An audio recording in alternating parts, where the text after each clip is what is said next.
नमस्कार, स्वागत है आप सबका मेरे चैनल में। चैनल का नाम है मेरी किताबें। पुस्तक संपन्नता के छिपे हुए रहस्य, जिसके लेखक हैं नेपोलियन हिल। प्रस्तुत है पुस्तक का अगला भाग।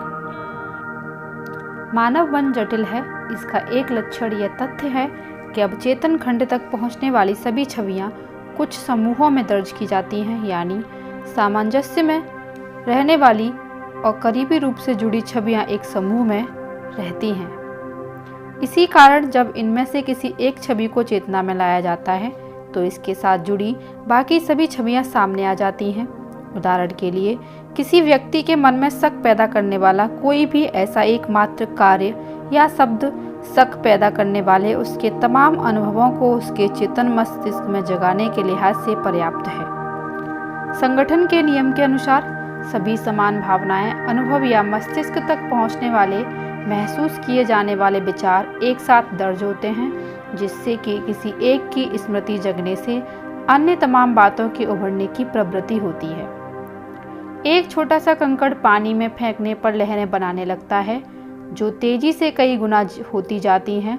इसी तरह किसी एक छवि को जागृत करने पर अवचेतन मन उसके साथ जुड़ी सभी सामंजस्यपूर्ण भावनाओं या इंद्रियगत छवियों को चेतना में ले आता है, जिनका इसने संग्रह कर रखा है। किसी व्यक्ति के मन में शंका का भाव जगाने पर क्या होगा? इससे शंका उत्पन्न करने वाला हर अनुभव जागृत हो जाएगा जो उस व्यक्ति को कभी हुआ है।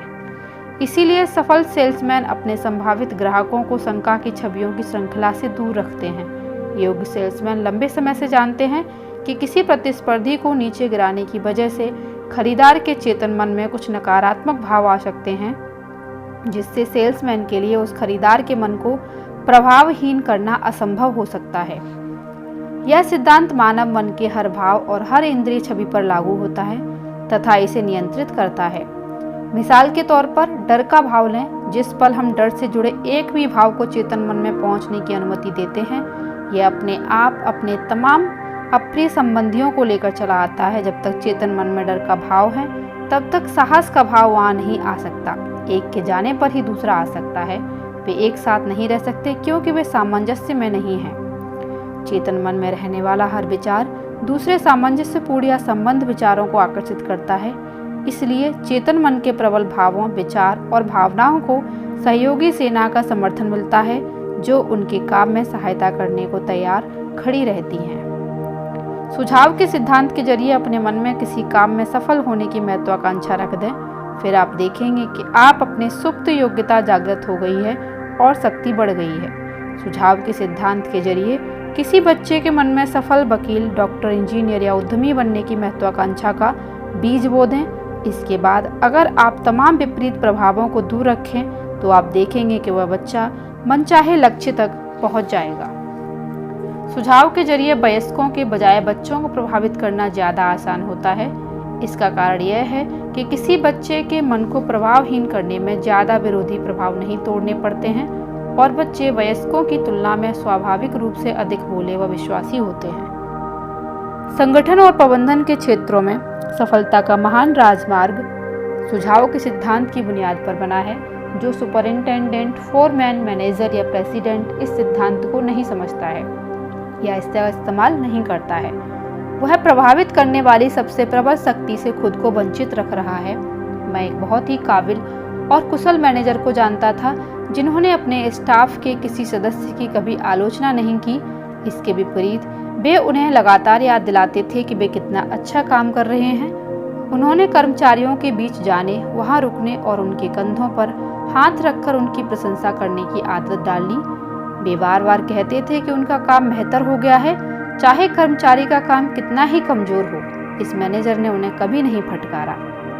सुझाव के सिद्धांत के जरिए वे अपने कर्मचारियों के मन में यह विचार रख देते थे कि वे बेहतर बन रहे हैं। कर्मचारी सुझाव ग्रहण कर लेते थे और उन पर इसका तुरंत असर होता था। एक दिन मैनेजर एक कर्मचारी के काम की बेंच के पास रुके, जिसका रिकॉर्ड दिखा रहा था कि उसके काम की संख्या घटती जा रही थी। यह आदमी उजरती काम करता था। उस आदमी के कंधे पर हाथ रखकर वे बोले, जिम, मुझे यकीन है कि पिछले सप्ताह के मुकाबले तुम काफी बेहतर काम कर रहे हो। तुम दूसरे लोगों को गति की अच्छी मिसाल दे रहे हो। मुझे यह देखकर खुशी हुई। करते रहो मेरे लड़के, मैं हमेशा तुम्हारे साथ रहूंगा। यह दोपहर 1 बजे के करीब हुआ। उस रात जिम के रिकॉर्ड ने दिखाया कि उसने पिछले दिन के मुकाबले 25% ज़्यादा काम कर दिया था। अगर किसी को संदेह है कि सुझाव के सिद्धांत के जरिए चमत्कार नहीं किया जा सकते, तो ऐसा इसलिए है कि उसने सिद्धांत को समझने के लिए इसका पर्याप्त समय तक अध्ययन नहीं किया है। क्या आपने कभी गौर किया है कि दोस्ताना, उत्साही, जोशीले, बातूनी, क्या खूब मिले किस्म का व्यक्ति ज़्यादा गंभीर व्यक्ति के बजाय लीडर के रूप में बेहतर तालमेल दिखाता है? निश्चित रूप से आपने गौर किया होगा कि चिड़चिड़ा, रूखा, संवादहीन किस्म का व्यक्ति लोगों को आकर्षित करने या उन्हें प्रभावित करने में कभी सफल नहीं होता। सुझाव का सिद्धांत लगातार काम करता है, चाहे हम इस बारे में जागरूक हों या न हों। इस सिद्धांत के जरिए जो गुरुत्वाकर्षण के नियम जितना ही अटूट हैं, हम अपने चारों ओर के लोगों को लगातार प्रभावित कर रहे हैं और वे हमारे द्वारा प्रसारित भावों को सोख रहे हैं तथा इन भावों को अपने हर काम में प्रतिबिंबित कर रहे हैं। निश्चित रूप से आपने गौर किया होगा कि एक असंतुष्ट व्यक्ति दूसरों पर भी असंतुष्टि की छाया डाल देता है। उपद्रवी या मुश्किलें खड़ी करने वाला एक अकेला व्यक्ति पूरी कार्यशक्ति को अस्त व्यस्त कर सकता है और जल्द ही उनकी सेवाओं को निरर्थक कर सकता है। दूसरी तरफ एक खुशमिजाज, आशावादी, वफादार और उत्साही व्यक्ति पूरे संगठन को प्रभावित कर सकता है और उसमें यही भाव भर सकता है। चाहे हम यह बात जानते हों या न जानते हों, हम लगातार अपने भाव, भावनाएं और विचार दूसरों तक पहुंचा रहे हैं। ज़्यादातर मामलों में हम यह काम अचेतन रूप से कर रहे हैं। अगले सबक में हम बदले के नियम के जरिए सुझाव के इस महान सिद्धांत का चेतन इस्तेमाल करना सिखाएंगे। अगले पाठ में हम आपको बताएंगे कि मन को प्रभावहीन कैसे करें और सुझाव के सिद्धांत की मदद से लोगों से अपने पूर्ण सामंजस्य में काम कैसे कराएं। इस पाठ में आपने मनोविज्ञान के एक प्रमुख सिद्धांत यानी सुझाव के बारे में सीखा। आपने सीखा कि इस सिद्धांत का लाभ उठाने के लिए 2 कदम उठाने होते हैं, जो ये हैं। पहला, आपको सामने वाले के मन को प्रभावहीन करना होगा। इसके बाद ही आप सुझाव के जरिए उन विचारों से प्रभावित कर सकते हैं जो आप वहां बोना चाहते हैं। दूसरे, किसी मन को प्रभावहीन करने के लिए आपको उस व्यक्ति के मन में सामान्य से ज़्यादा विश्वास उत्पन्न करना होगा। वह व्यक्ति सौभाग्यशाली है जिसने अहंकार और आत्म अभिव्यक्ति की इच्छा को इस हद तक नियंत्रित कर लिया है कि वह विचार तो दूसरों तक पहुंचा देता है, लेकिन इस बात पर जोर नहीं देता है कि ये विचार उसके हैं। वह यह नहीं कहता है, मिस्टर स्मिथ, मैं आपको एक ऐसी चीज़ बताना चाहूँगा जिसे आप नहीं जानते। इसके बजाय वह यह कहकर बात शुरू करता है, जैसा कि आप जानते ही हैं मिस्टर स्मिथ, क्योंकि वह सुझाव के सिद्धांत का इस्तेमाल करना जानता है। मेरी पहचान का एक बहुत चतुर और योग्य सेल्समैन है। वह अपने संभावित खरीदारों तक पहुंचाई गई जानकारी का श्रेय शायद ही कभी लेता था। वह हमेशा यही कहता था, जैसा आप पहले से ही जानते हैं, आदि आदि। कुछ लोग अपने श्रेष्ठ ज्ञान से हमें प्रभावित करने की कोशिश करते हैं। यह कोशिश एक नकारात्मक अवरोध बन जाती है और हमारे मन को प्रभावहीन करने की प्रक्रिया में बाधक बन जाती है। हमारे मन को प्रभावहीन करने के बजाय ऐसे लोग हमें अपना विरोधी बना रहे हैं और हमें प्रभावित करने में सुझाव के सिद्धांत की कार्यविधि को असंभव बना रहे हैं। इस पाठ के लिए उपयुक्त अंत में मैं डॉक्टर हेनरी आर रोज द्वारा लिखित लेख the mind doctor at work का उद्धरण देना चाहूँगा। यह सुझाव की सबसे स्पष्ट व्याख्या है जो मैंने कभी देखी है और यह उन सब बातों की पूरी तरह पुष्टि करती है जिन्हें मैंने अपने शोध में पाया है। यह लेख मेरी नज़रों में सुझाव की शक्ति पर सबसे अच्छा सबक है। अगर मेरी पत्नी मर जाती है तो मैं ईश्वर पर विश्वास करना छोड़ दूंगा। उसकी पत्नी को निमोनिया हो गया था और जब मैं उसके घर पहुंचा तो उसने इस तरह मेरा अभिवादन किया। मुझे उस महिला ने बुलाया था। डॉक्टर ने उसे साफ कह दिया था कि वह ठीक नहीं हो सकती। वह अपने पति और दोनों लड़कों को अपने पास बुलाकर उनसे विदा ले चुकी थी। फिर उस आदमी ने कहा कि वह अपने पादरी को यानी मुझे भी बुला ले। पति सामने वाले कमरे में सुबक रहा था और बेटे अपने पिता को ढांढस बंधाने की पूरी कोशिश कर रहे थे। मैं उसकी पत्नी से मिलने गया। उसे सांस लेने में मुश्किल आ रही थी और नर्स ने मुझे बताया कि वह बहुत निराश थी। मैंने जल्दी ही पाया कि श्रीमती एन ने मुझे इसलिए बुलाया था कि उसके जाने के बाद मैं उसके बच्चों का ध्यान रखूं। इस पर मैंने उससे कहा, आपको हिम्मत नहीं आनी चाहिए। आप मरने नहीं वाली हैं। आप हमेशा शक्तिशाली और स्वस्थ रही हैं और मुझे नहीं लगता ईश्वर यह चाहता है कि आप मर जाएं और अपने बेटों को मेरे या किसी दूसरे के हवाले कर जाएं। मैंने उससे इसी तर्ज पर बातचीत की और फिर 103वां भजन पढ़ा। मैंने एक प्रार्थना भी की जिससे मैंने उसे मरने के बजाय अच्छा होने के लिए तैयार किया। मैंने उससे कहा कि वह ईश्वर पर भरोसा करे और अपना मन तथा इच्छा शक्ति मरने के हर विचार के खिलाफ लगा दे।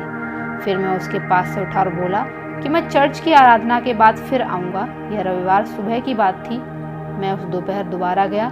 उसका पति मुस्कुराते हुए मिला। उसने कहा कि जैसे ही सुबह मैं घर से लौटा था, उसकी पत्नी ने उसे और लड़कों को कमरे में बुलाकर कह दिया था, डॉक्टर रोज कहते हैं कि मैं अच्छी होने जा रही हूँ और सचमुच ऐसा ही होगा। वह अच्छी हो गई, लेकिन इसका कारण क्या था? 2 बातें, मेरा सुझाव और आत्मविश्वास। मैं ठीक समय पर पहुंचा था और मुझ में उसका विश्वास इतना ज़्यादा था कि मैं उसमें विश्वास प्रेरित कर सकता था। उसके विश्वास ने ही पलड़े को झुका दिया था और उसे निमोनिया से उबार लिया था। कोई भी दवा निमोनिया का इलाज नहीं कर सकती। चिकित्सक यह बात मानते थे। निमोनिया के कई प्रकरण रहे हैं जहां कोई चीज़ इलाज नहीं कर सकती। हम सभी दुखद रूप से इस बात से सहमत हैं, लेकिन इस प्रकरण की तरह ही कई बार मन पर सही तरह से काम करने से हवा का रुख बदल सकता है। जब तक जीवन है तब तक आशा है, लेकिन आशा सर्वोच्च होनी चाहिए। एक और उल्लेखनीय प्रकरण, एक चिकित्सक ने मुझसे श्रीमती एच से मिलने को कहा। उसने कहा कि उसमें कोई शारीरिक गड़बड़ी नहीं थी, लेकिन वह कुछ खाती ही नहीं थी। वह अपने पेट में कोई चीज़ रोककर नहीं रख सकती थी। इस निष्कर्ष पर पहुंचने के बाद उसने खाना छोड़ दिया और वह धीरे धीरे भूखी मर रही थी। मैं उससे मिलने गया और सबसे पहले तो यह पाया कि उसे धर्म पर विश्वास नहीं था। उसने ईश्वर पर विश्वास खो दिया था। मैंने यह भी पाया कि भोजन रोक कर रखने की अपनी शक्ति में भी उसे विश्वास नहीं था। मेरी पहली कोशिश यह थी कि सर्वशक्तिमान में उस महिला के विश्वास को पुनर्जीवित किया जाए और उसे यह विश्वास दिलाया जाए कि ईश्वर उसके साथ है और वह उसे शक्ति देगा। फिर मैंने उसे बताया कि वह कुछ भी खा सकती है। वह मुझ पर बहुत ज़्यादा भरोसा करती थी, इसीलिए मेरी कही बात का उस पर गहरा असर हुआ। उसी दिन से वह खाने लगी। वह 3 दिन में बिस्तर से उठ गई, जो हफ्तों बाद हुआ था। आज वह सामान्य जीवन जी रही है। यह किस वजह से हुआ? उन्हीं शक्तियों की वजह से जो पहले वाले प्रकरण में उत्तरदायी थी, बाहरी सुझाव और अंदरूनी विश्वास। ऐसा समय होता है जब रोगी मन शरीर को भी रोगी बना देता है। ऐसे समय किसी ज्यादा शक्तिशाली मन की जरूरत होती है जो इसे दिशा देकर और खास तौर पर आत्मविश्वास भरकर इसका उपचार कर दे। इसे सुझाव कहा जाता है। इसका मतलब है अपना विश्वास और शक्ति किसी दूसरे तक पहुंचाना, वह भी इतनी शक्ति से कि सामने वाला आपकी बात पर यकीन कर ले और आपका मनचाहा काम करे। जरूरी नहीं है कि यह संमोहन से ही किया जाए। जब रोगी पूरी तरह जागृत और तार्किक हो, तब भी आप अद्भुत नतीजे हासिल कर सकते हैं। उन्हें आप पर भरोसा होना चाहिए और आपको उनके विरोधी तर्कों व प्रश्नों का पूरी तरह से मुकाबला करने और उन्हें उनके विचारों से पूरी तरह बाहर निकालने के लिए मानव मन की कार्यविधि का ज्ञान होना चाहिए। हम में से हर व्यक्ति ऐसा उपचारक बन सकता है और अपने साथियों की मदद कर सकता है। अब यह पुरुषों और महिलाओं का कर्तव्य है कि वे मन की शक्ति पर कुछ सर्वश्रेष्ठ पुस्तक पढ़ें और वे आश्चर्यजनक और प्रशंसनीय चीज़ों के बारे में जानें जो मन लोगों को स्वस्थ रखने या स्वस्थ करने के लिए कर सकता है। हम देखते हैं कि गलत सोच लोगों का कितना बुरा करती है, यहाँ तक कि उन्हें पूरी तरह पागल बना देती है। क्या यह सही समय नहीं है कि हम यह जान लें कि सही सोच कितनी अच्छी चीज़ें कर सकती है और इसमें केवल मानसिक विकारों का इलाज करने की ही शक्ति नहीं होती, बल्कि शारीरिक रोगों का इलाज करने की भी शक्ति होती है। मैं नहीं कहता कि मन हर चीज कर सकता है।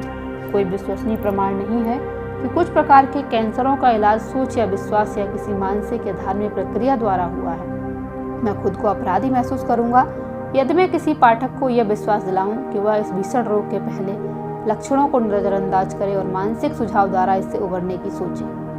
लेकिन मन कई प्रकार के मानव रोगों के साथ इतना कुछ कर सकता है कि हमें इस पर उससे ज़्यादा विश्वास करना चाहिए जितना हम करते हैं। मिस्र अभियान के दौरान नेपोलियन अपने सैनिकों के बीच गए जो प्लेग से सैकड़ों की तादाद में मर रहे थे। उन्होंने उनमें से एक को स्पर्श किया और दूसरे को उठाया ताकि सैनिकों में दहशत न फैले, क्योंकि यह भयंकर रोग कल्पना से भी उतना ही फैलता था जितना किसी दूसरे तरीके से। गेटे हमें बताते हैं कि वे घातक बुखार से पीड़ित लोगों के बीच गए, लेकिन उन्हें कभी इसका संक्रमण नहीं हुआ क्योंकि उन्होंने अपनी इच्छा शक्ति को मजबूत रखा।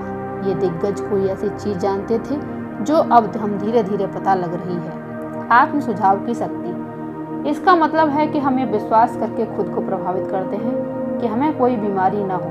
स्वचालित मन की कार्यप्रणाली के बारे में कोई चीज़ है जो रोगाणुओं से ऊपर उठती है और उनकी अवहेलना करती है, बशर्ते हम उनसे डरने के विचार को ना आने दें, या जब हम बीमारों के पास, संक्रामक रोगियों के पास भी जाने पर कोई नकारात्मक विचार नहीं करें। कल्पना निश्चित रूप से किसी इंसान की जान ले सकती है। ऐसे लोगों के प्रमाणित प्रकरण हैं जो सचमुच मर गए थे क्योंकि उन्होंने कल्पना की थी कि उनकी गर्दन की नस पर कोई चाकू फेरा गया था, जबकि दरअसल बर्फ के टुकड़े का इस्तेमाल किया गया था और पानी टपकाया गया था ताकि उसकी आवाज़ सुनकर वे कल्पना करें कि खून बाहर निकल रहा था। प्रयोग शुरू करने से पहले उनकी आंखों पर पट्टी बांध दी गई थी। आप सुबह चाहे जितना अच्छा महसूस करें, लेकिन अगर आपसे मिलने वाला हर व्यक्ति आपसे कहे कि आप कितने बीमार दिखते हैं, तो कुछ ही समय में आप बीमार महसूस करने लगेंगे। अगर यह चीज़ दिन भर होती रहे तो रात को घर लौटने पर आपकी हालत खस्ता होगी और आप डॉक्टर को दिखाने भी जा सकते हैं। कल्पना या आत्म सुझाव में इतनी घातक शक्ति होती है। तो याद रखने वाली पहली बात यह है कि आपकी कल्पना आपके साथ बहुत सी चालें चल सकती है, इसीलिए आपको अपनी सुरक्षा के बारे में सजग रहना चाहिए। खुद को यह सोचने की अनुमति न दें कि आपके साथ भयानक चीजें हो रही हैं या भविष्य में होंगी। ऐसा करने पर आप सदा कष्ट में रहेंगे। युवा चिकित्सा विद्यार्थी क्लास में जिस बीमारी का विवरण या विश्लेषण सुनते हैं, उसके बारे में बार बार सोचते हैं कि उन्हें यह बीमारी है।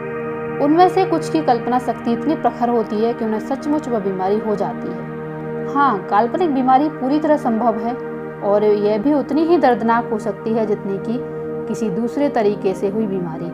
काल्पनिक दर्द भी किसी दूसरे दर्द जितना ही दर्दनाक होता है। कोई दवा इसका इलाज नहीं कर सकती, इसे तो बस कल्पना करके हटाना होता है। डॉक्टर स्कोफील्ड एक महिला का प्रकरण बताते हैं जिसे ट्यूमर था। उन्होंने उसे ऑपरेशन टेबल पर लेटाकर एनेस्थेसिया दिया, लेकिन हैरत की बात, ट्यूमर तुरंत ही गायब हो गया। किसी ऑपरेशन की जरूरत ही नहीं थी। लेकिन जब वो होश में आई तो ट्यूमर दोबारा लौट आया। पूछताछ में डॉक्टर को पता चला कि वह एक रिश्तेदार के साथ रह रही थी जिसे सचमुच ट्यूमर था, और इसकी कल्पना शक्ति इतनी प्रबल थी कि उसने इसकी कल्पना करके खुद में उत्पन्न कर लिया था। उसे एक बार फिर ऑपरेशन टेबल पर लेटाया गया, एनेस्थेसिया दिया गया और पेट पर बैंडेज बांध दी गई ताकि ट्यूमर कृत्रिम रूप से ना लौट सके। होश में आने पर उसे बताया गया कि ऑपरेशन सफल रहा था, लेकिन कुछ दिनों तक बैंडेज पहननी होगी। उसने डॉक्टर की कही बात पर पूरा भरोसा किया और जब बैंडेज आखिरकार हटाई गई तो ट्यूमर वापस नहीं लौटा। किसी तरह का कोई ऑपरेशन नहीं किया गया था। डॉक्टर ने तो बस उसके अवचेतन मन को राहत दी थी और उसकी कल्पना के पास बस सेहत का विचार था। क्योंकि वह दरअसल कभी बीमार थी ही नहीं, इसलिए वह जल्दी ही सामान्य हो गई। आप जो सोचते हैं और जिसकी चिंता करते हैं, अगर उससे ट्यूमर हो सकता है, तो क्या आप यह नहीं देखते हैं कि किसी रोग की कल्पना करने के बारे में आपको कितना सावधान रहना चाहिए। अपनी कल्पना के इलाज का सबसे अच्छा तरीका रात को सोने जाने से ठीक पहले होता है। रात को स्वचालित अवचेतन मन के पास शक्ति होती है और आप अपने दिन के मन चेतन मन के सोने से पहले जो विचार अवचेतन तक पहुंचाते हैं, वह उन पर पूरी रात काम करता रहेगा। यह विचार मूर्खतापूर्ण लग सकता है, लेकिन नीचे दिया गया परीक्षण करके इसे आजमा कर देखें। आप सुबह 7 बजे उठना चाहते हैं या सामान्य समय से भिन्न समय पर उठना चाहते हैं। अब सोने जाने से पहले खुद से कहें कि मैं 7 बजे उठूंगा। यह विचार पूरे विश्वास के साथ अपने स्वचालित मन तक पहुंचाएंगे तो आप 7 बजे जाग जाएंगे। यह चीज़ बार बार होती है और इसलिए होती है क्योंकि अवचेतन मन सारी रात जागता है और जब 7 बजते हैं तो ये आपका कंधा थपथपाकर आपको जगा देता है। लेकिन आपको इस पर भरोसा होना चाहिए। अगर आपके मन में जरा सी भी शंका है कि आप नहीं जाग पाएंगे तो संभवतः इससे पूरी प्रक्रिया चौपट हो जाएगी। आपकी स्वचालित कार्यप्रणाली में विश्वास की बदौलत यह ठीक उसी तरह काम करता है जैसा कि आप सोने से पहले इसे आदेश देते हैं। यहाँ एक महान रहस्य है जो कई दुर्गुणों और दुखद आदतों से उबरने में आपकी मदद करेगा। खुद से कहें कि आप चिंता करने, शराब पीने, हकलाने या जो भी आप छोड़ना चाहते हैं उससे मुक्त हो चुके हैं। फिर रात को वह काम अपने अवचेतन मन के हवाले कर दें। इसे हर रात करें और मेरी बात पर गौर करें, आप जीत जाएंगे। सार, हमने इस पाठ से यह सीखा है कि सुझाव वह सिद्धांत है जिसके जरिए हम दूसरों के मन और कार्यों को प्रभावित कर सकते हैं। हमने यह सीखा है कि मन उस वस्तु को अपनी ओर आकर्षित करेगा जिस पर सबसे ज़्यादा केंद्रित रहता है। हमने सीखा है कि मस्तिष्क को स्वभाव द्वारा प्रभावित करने से पहले इसे प्रभावहीन बनाना चाहिए, और हमने सीखा है कि मन को प्रभावहीन बनाने से पहले सामान्य से ज़्यादा विश्वास की अवस्था मौजूद होनी चाहिए। हमने सीखा है कि सम्मोहन और कुछ नहीं बल्कि प्रभावहीन मन के जरिए काम करने वाला सुझाव है। हमने सीखा है कि सुझाव शरीर की कोशिकाओं को नष्ट कर सकता है और रोग उत्पन्न कर सकता है। दूसरी ओर यह शरीर की कोशिकाओं का पुनर्निर्माण भी कर सकता है और रोग के कीटाणुओं को नष्ट भी कर सकता है। हमने सीखा है कि सुझाव के सिद्धांत के जरिए हम श्रोताओं के काफ़ी बड़े हिस्से को पिपरमेंट की खुशबू सुंघा सकते हैं, जबकि वास्तव में ऐसी कोई गंध आसपास मौजूद नहीं थी। हमने सीखा है कि मन को प्रभावहीन करने से पहले किसी व्यक्ति के मन में विश्वास उत्पन्न करना होगा। हमने सीखा है कि मानव सहानुभूति एक प्रबल घटक है जिसके जरिए विश्वास बनता है, और जिस व्यक्ति के लिए हम पूरी सहानुभूति या प्रेम व्यक्त करते हैं उसके मन को तुरंत प्रभावहीन कर सकते हैं। हमने सीखा है कि जब किसी काम करने वाले को फटकार लगाने के बजाय उसकी प्रशंसा की जाए और उसे खुद को अच्छा समझने के लिए प्रेरित किया जाए सुझाव के जरिए, तो ज़्यादा अच्छे परिणाम हासिल किए जा सकते हैं। जब हम अपने विचार दूसरों के मन में रखते हैं और उन्हें यह महसूस कराते हैं कि वे उनके ही मन में उत्पन्न हुए हैं, तो इससे ज़बरदस्त फायदा होता है। इस ऑडियो में इतना ही। मिलती हूँ अगली ऑडियो में पुस्तक के अगले अंक के साथ। तब तक के लिए धन्यवाद। आपका दिन शुभ हो।